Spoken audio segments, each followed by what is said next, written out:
अक्सर ये सोचते हैं कि जब हमारे सपने पूरे होंगे या हम जो चाहते हैं वो पूरा होगा तो हमारे पास खुशियां आएंगी। लेकिन जब हमारे सपने पूरे होते हैं तो कुछ समय बाद वो हमें रोज का हिस्सा लगने लगता है और एक नया सपना अपना स्थान बना लेता है। हर इंसान खुश रहना चाहता है। वो चाहता है कि उसकी खुशी के लम्हे कभी खत्म ना हो। ऐसा कोई पल ना आए जब उससे खुशी दूर हो जाए। ऐसा इसलिए क्योंकि हम खुशियों को कुछ निश्चित संसाधनों में मापते हैं और जब उनकी पूर्ति हो जाती है तो हमारे लिए खुशियों के मायने बदल जाते हैं। पर खुशियां उनको पा लेने में ही मिलती हैं और इसी खुशी को पा रहे हैं डायमंड शिप को अचीव करके सेफ शॉप के लीडर योगेंद्र कुमार।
मां स्वर्गीय श्रीमती शीला देवी और श्री रामनाथ की चौथी संतान।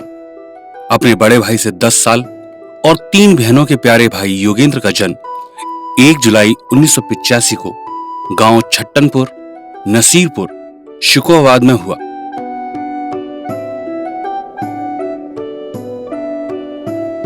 पिता कृषि विभाग में सरकारी कर्मचारी थे और मां गृहिणी।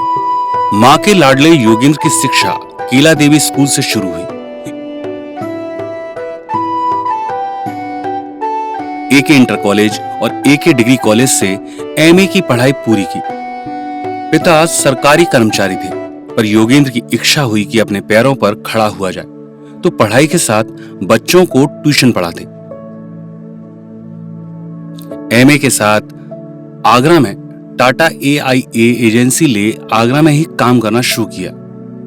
कुछ 2 साल काम किया पर मां की तबीयत खराब होने पर वापस घर आना पड़ा। अब सारा समय मां की सेवा में निकलता पर फरवरी 2010 में मां का साथ छूट गया। अब योगेंद्र बिल्कुल अकेले रह गए। भाई भाभी साथ थे पर मां का साथ नहीं था। तब पिता ने भाई से बातें कर योगेंद्र को शादी के बंधन में बांध दिया। 24 मई 2010 को शशि यादव से शादी करवा दी। पत्नी ने योगेंद्र को सहारा दिया और गृहस्थ जीवन की शुरुआत हुई। अपने खेत थे तो खेती का काम संभालते पर खेतों की पगडंडी से सपनों की उड़ान नहीं भर सकते।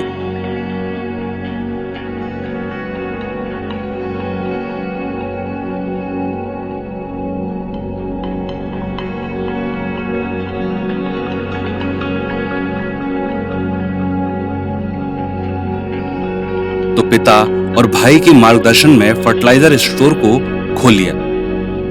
अब स्टोर संभालना और खेती कर अपनी आय के साधन को साधना यही काम था। बेटे जय और शौर्य के पिता बने।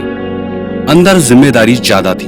भाई ने सेफ शॉप को ज्वाइन करवा दिया। भाई को मना नहीं कर पाए। सेफ शॉप समझ में बिल्कुल नहीं आया। भाई और संजीव सर के मार्गदर्शन में सेफ शॉप भी करने लगे पर सबसे पहले सेफ शॉप को समझना जरूरी था तो ट्रेनिंग लेते, ट्रेनिंग सुनते और अब यही ज्ञान ले लोगों से मिलते, उन्हें समझाते।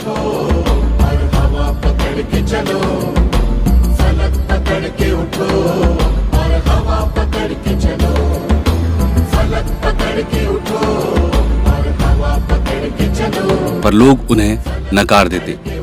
उम्र कम थी तो चिढ़ बढ़ने लगी और हताशा भी बढ़ गई। तो हिंदुस्तान चले, तुम चलो तो हिंदुस्तान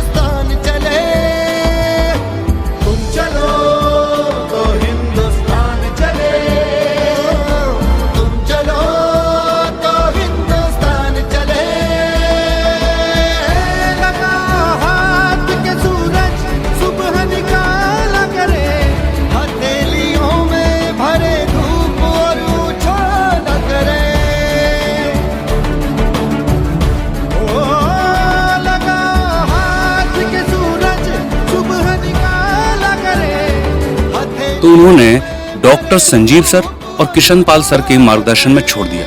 अब योगेंद्र जमीनी स्तर पर परेशानियों से लड़ना सीख रहे थे और बारीकियां सीख रहे थे।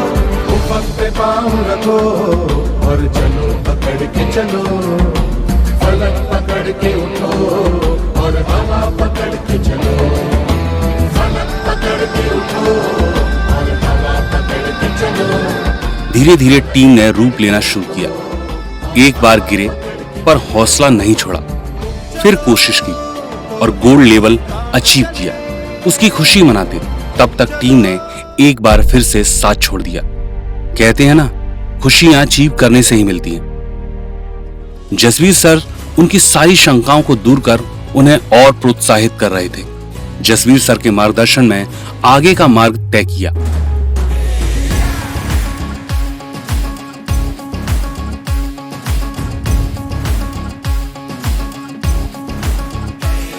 जरा गिर के देख, तू भिड़ के देख, फिर ख्वाबों पे तो मिट के देख। जरा गिर के देख, तू भिड़ के देख, फिर ख्वाबों पे तो मिट के देख। मैदान भी होगा तेरा, तू हक से मान लगा। और इसी विश्वास ने योगेंद्र के जज्बे को मजबूत किया और डायमंड शिप की खुशियों को अचीव कर बनाया बेहतरीन लीडर। त्रिलोचनाय दिगंबराय अति विशिष्टम विराट रूपम ओजस अनुपम सुखम प्रदाता सदा वसंतम नमः शिवाय। हौसलों की महल में रोशनी बढ़ती जाए, हौसलों की महल में रोशनी बढ़ती जाए। धरती अंबर गावे है, थर थर थर थर।